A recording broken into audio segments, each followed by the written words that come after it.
Kita beralih ke berita selanjutnya. Tribunnews sangat miris, ada 291 titik jalan rusak sepanjang pesisir Amahusu sampai Eri, setara 19 tiang listrik.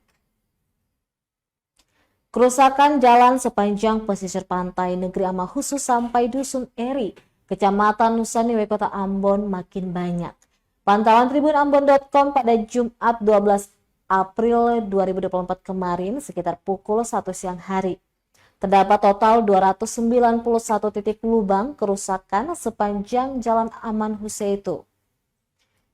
Sebanyak 15 lubang jalan diantaranya yang terparah dan masuk kategori besar dengan ukuran diameter lebih dari 100 cm dengan kedalaman lebih dari 10 cm. Sedangkan 27 titik lubang termasuk kategori sedang dengan diameter berkisar 50 cm hingga 100 cm. Sisanya 249 lubang berukuran kecil dengan diameter berkisar kurang dari 50 cm.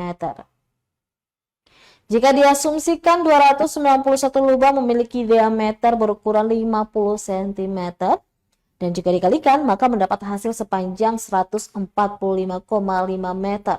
Angka itu setara dengan 19 tiang listrik. Itu pun baru panjang diameternya, belum ditambah kedalaman dari tiap titik kerusakan jalan. Ratusan titik kerusakan jalan itu tentunya sangat membahayakan pengendara, khususnya pengguna kendaraan roda 2.